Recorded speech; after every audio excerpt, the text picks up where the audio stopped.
Hai guys, Assalamualaikum warahmatullahi wabarakatuh. Terima kasih sudah mengklik video ini. And welcome to my horror story.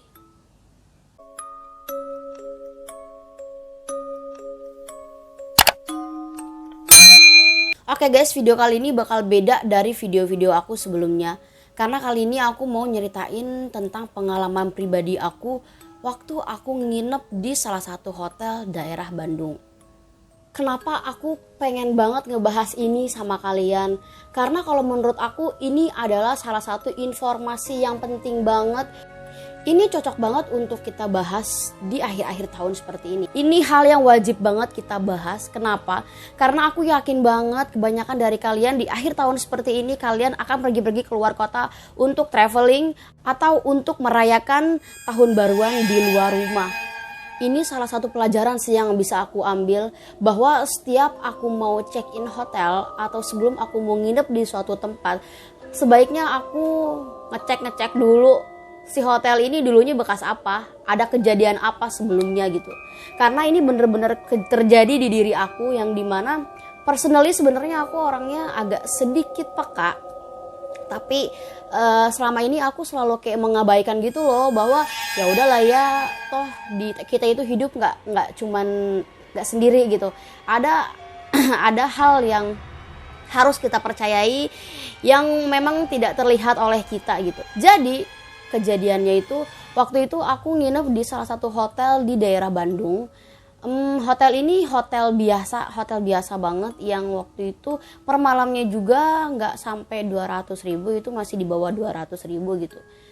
Karena pada saat itu udah kemalaman. Nah, sebelum aku sampai ke hotel, ini aku sempet nyasar dulu nih ke hotel lain. Jadi aku ngikutin yang ada di Maps, dan ternyata pas aku ikutin, entah kenapa si Maps ini malah mengarah ke hotel lain. Dan dimana di situ aku udah masuk, pas aku masuk itu kondisi hotelnya itu kayak sepi gitu loh. Pas masuk ke dalam tuh aku sepi, aku telepon si pihak hotel. Mas, karena kan posisinya itu kan emang hotel biasa kan gitu, bukan hotel-hotel mewah yang ada resepsionis banyak, yang ada karyawan banyak. Itu tuh enggak, itu tuh kayak semacam kayak rumah kos-kosan, tapi bukan rumah kos-kosan, kayak rusun kali ya dibilangnya, tapi itu memang bener-bener banyak kamar gitu. Ya udah, pas aku udah nyampe hotel, pas nyampe resepsionis, tiba-tiba kayak kosong gitu kan. Aku telepon ke bagian resepsionis dan aku bilang, Mas, saya udah di depan, nggak ada yang jaga, aku bilang gitu sama mas-masnya. Terus mas-masnya bilang gini, oh saya di depan kok, katanya. Mbaknya di mana ya gitu? Ya saya bilang saya di hotel Anu gitu kan. Ya udah, terus dia bilang, oh salah mbak gitu. Masih majuan lagi. Di situ aku kayak bingung gitu loh, kok bisa-bisanya gitu. Maps ini mengarahkan aku ke tempat hotel lain gitu kan, gak masuk akal banget gitu kan. Ya udah, sampai situ oke lah, aku ngikutin si mas-masnya. Nyampe lah aku di hotel tersebut. Nyampe hotel itu, mas-masnya bilang sama aku, menawarkan, Mbak mau 24 jam apa yang mau cuma per jam doang, kata dia gitu. Oh, aku bilang, aku sampai besok pagi kok gitu, besok pagi aku baru pulang gitu. Terus oh ya udah, aku dikasih kunci, langsung lah aku naik ke atas kan. Pada saat itu di lantai 3, iya di lantai 3. Langsung lah aku naik ke sana. Itu kondisi si hotel ini bener-bener sepi banget. Dan waktu aku check in juga belum terlalu malam, itu sekitar pukul jam 8 deh. Jadi emang bener-bener belum malam banget gitu, masih kayaknya setengah 8-an, pokoknya masih siang, masih banyak orang di luar tuh. Cuman pas aku nyampe hotel tuh, itu bener-bener hotel tuh sepi banget gitu, sesepi itu. Ya udah kan, pas aku buka pintu, dan ternyata tuh kondisi si hotel itu tuh kayak masih bau apa gitu loh. Gimana sih, kayak kamar yang gak pernah dihinggapin sama orang, kamar yang gak pernah diisi sama orang, kayak bau apek, terus kayak banyak debu gitu. Nah akhirnya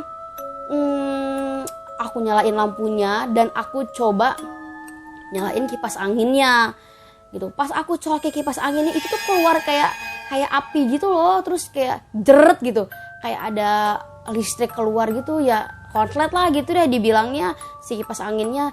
Ya udah kan, aku bilang aneh, aku colokin tiba-tiba kayak keluar api gitu, aku cobot lagi dong. Nah udah itu kebetulan si jendelanya itu pas banget di lorong, jadi kondisi kamarnya itu kayak cuman 2 gini doang, tengah-tengahnya tuh lorong gitu. Jadi di situ tuh sistem si jendelanya tuh kayak minggir gitu. Akhirnya aku buka jendelanya, aku buka, dan itu tuh masih kayak pengap gitu loh, bener-bener pengap gitu.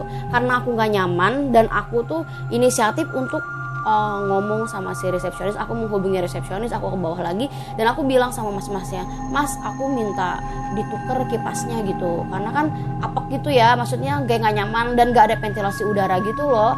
Sampai kamar mandinya pun bener-bener bener-bener kayak bau amis gitu loh. Apa mungkin cuma perasaan aku aja gitu ya, aku juga nggak paham. Dan aku juga masih agak bingung sih ngebedain antara bau amis sama bau keran dari stainless gitu kan. Terkadang kalau udah karat kayak bau amis gitu kan ya. Nah itu bau itu deh kayaknya. Nah udah gitu aku bilang ini udah gak nyaman banget sih gitu kan. Akhirnya aku coba untuk ngomong sama resepsionis, mas saya mau ganti kipas gitu, soalnya kipasnya rusak gitu. Ya udah akhirnya sama si mas-masnya diganti. Dan pas si masnya ke bawah, masnya datang lagi ngomong kayak gini, mbak mau pindah kamar nggak, katanya gitu kan. Oh ya udah boleh gitu kata si masnya. Kebetulan memang di kamar paling pojok memang ada kamar yang lebih luas dan lebih enak, lebih nyaman lah gitu, dan kebanyakan orang-orang banyak yang tidur di sana gitu. Ya udah deh, pas aku ya udah mas saya mau cek dulu gitu. Ya udah akhirnya saya cek tuh kamar. Pas aku cek benar itu kamarnya lebih luas, lebih ada udara. Padahal itu tuh nggak ada jendela keluar gitu loh, tapi aku ngerasanya kayak ini lebih nyaman aja gitu. Ini kamar lebih nyaman, lebih ada udara. Padahal logikanya harusnya lebih nyaman kamar sebelumnya, karena kan kalau kamar sebelumnya ada kayak jendela ke lorong gitu kan. Kalau kamar yang ini tuh bener-bener kayak nggak ada ventilasi udara banget. Cuman anehnya aku lebih nyaman di kamar ini dibanding kamar yang pertama. Ya udah aku bilang sama masnya, ya udah mas nggak apa-apa, aku mau di sini aja gitu. Ya udah kan. Setelah aku udah pindah ke ruangan yang tadi itu, nyampe ruangan aku langsung ganti baju, langsung beres-beres gitu kan, langsung mandi segala macem lah, rapi-rapi. Nah sekitar jam 10, setengah 11 apa ya, pokoknya malam lah, jam berapa ya aku lupa, jam 10 jam 11 gitu kan ya. Aku tuh pengen minum aku habis di kamar gitu, karena posisinya waktu itu memang si abangnya bilang, si abangnya kali tukang bakso kali ya si emasnya bilang gitu, mbak kalau misalnya mau minum ambil aja, karena memang disediain aqua galon gitu loh di deket tangga itu. Nah jarak dari tangga ke kamar aku itu kan agak sedikit lumayan jauh, karena kondisinya kamar aku tuh bener-bener paling pojok lorong banget gitu. Oke kan, aku ngambil botol kosong di kamar aku mau keluar. Nah kebiasaan buruk aku tuh suka lupa bawa jarum pentul cadangan gitu loh. Jadi kalau aku pakai jarum pentul itu kayak setiap habis pakai aku suka colokin gitu di atas kepala tempat tidur gitu kan. Nah pas aku mau keluar aku nyari-nyari jarum pentul kan, aku nyari-nyari tuh di kepala tempat tidur kamarku itu. Aku bilang iya lupa. Jadi waktu sebelum aku pindah aku tuh sempat ngebuka ini si jarumnya aku tuh tojosin gitu. Jadi waktu aku ngobrol sama resepsionis itu aku cuma pakai kerudung tuh diginiin doang gitu loh gitu. Ya udah kan aku lupa bahwa misalnya si jarum pentul aku itu ada di kamar sebelah. Ya udah tuh aku kayak berpikir ya udahlah ya besok aja gitu, kalau misalnya mau ke kamar yang tadi pas mau pulang gitu kan. Lagian aku cuma mau ngambil air doang pada saat itu. Ya udah aku keluar pintu, aku tuh ngelihat ada perempuan keluar dari kamar yang tadi aku nggak jadi tidurin itu kan. Pas aku buka itu jelas banget guys, ada perempuan kayak nutup pintu gitu loh, ada bunyinya krak gitu. Gimana sih suara pintu nutup duk gitu, tapi dia nggak ngeliat ke aku, kayak cuma buka, kayak dia tuh abis mau keluar pintu nutup gitu doang gitu. Aku cuma ngeliat dia dari belakang doang gitu loh, tapi dia tuh perempuan gitu. Merinding. Langsung pada berdiri. Nah udah gitu ya udah tuh dalam hati aku mikir gini, oh udah ada yang ngisi gitu kan. Oh ya udah deh besok aja gitu aku minta ke resepsionis, karena ada yang ngisi juga gitu. Aku mikir ya udahlah, perihal jarum pentul besok aja kali ya gitu.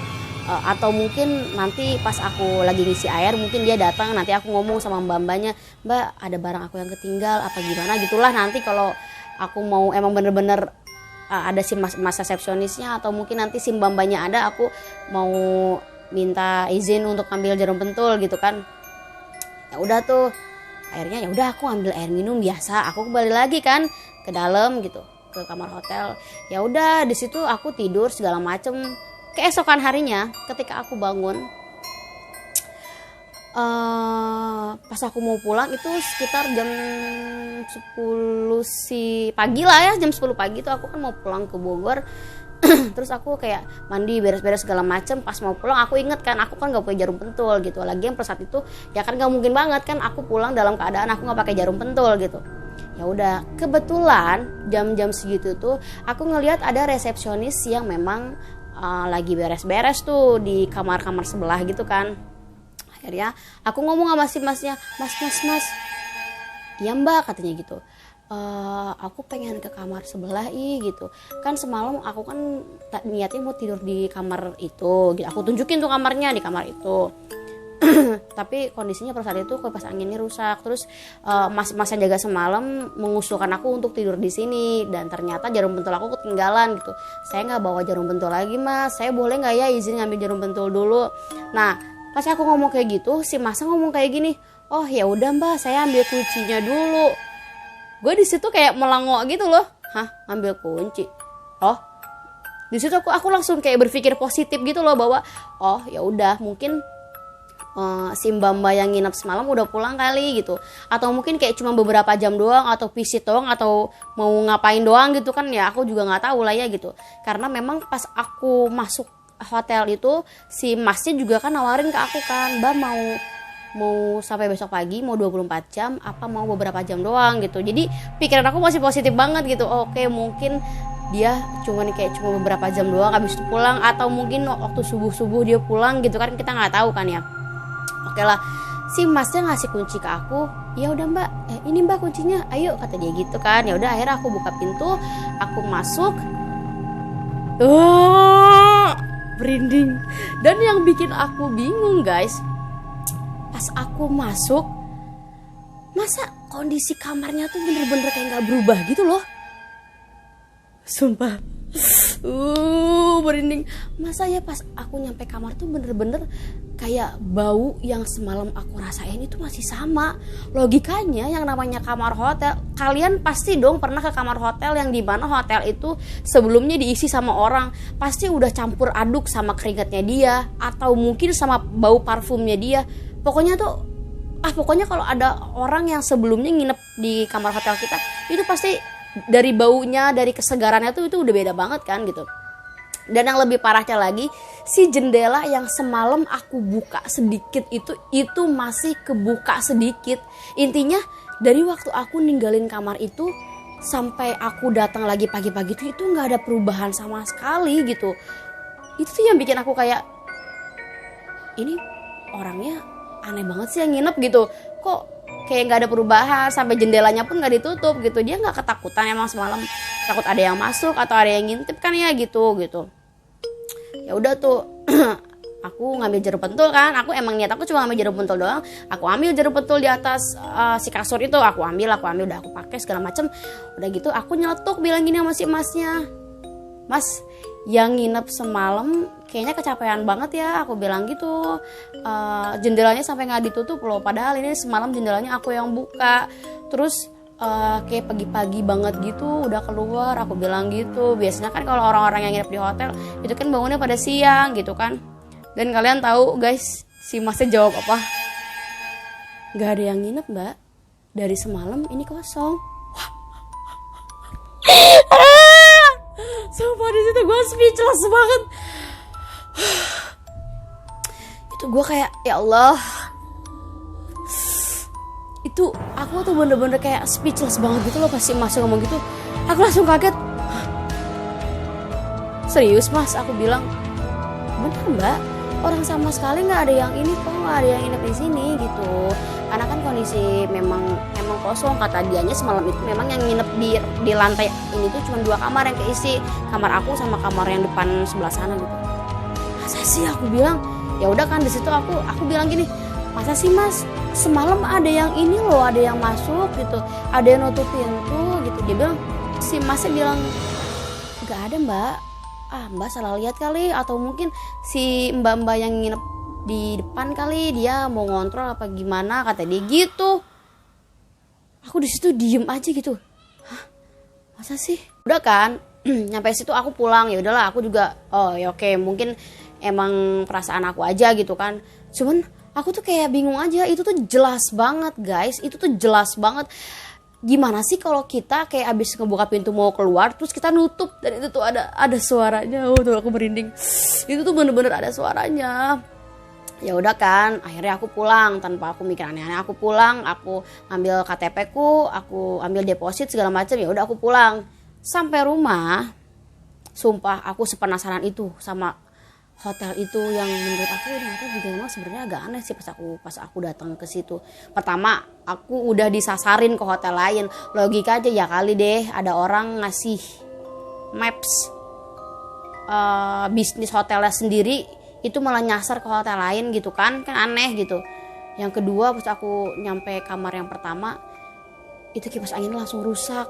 Habis itu bau anyir, udah gak enak banget kan. Akhirnya aku coba searching di internet kejadian kamar tersebut, asal-usul hotel tersebut, dan benar guys, setelah aku searching, setelah aku cari tahu, ternyata di hotel itu memang sebelumnya ada bekas pembunuhan. Perempuan yang meninggal di hotel itu. Tapi aku nggak tahu dia meninggalnya di kamar apa, di kamar berapa, aku nggak tahu.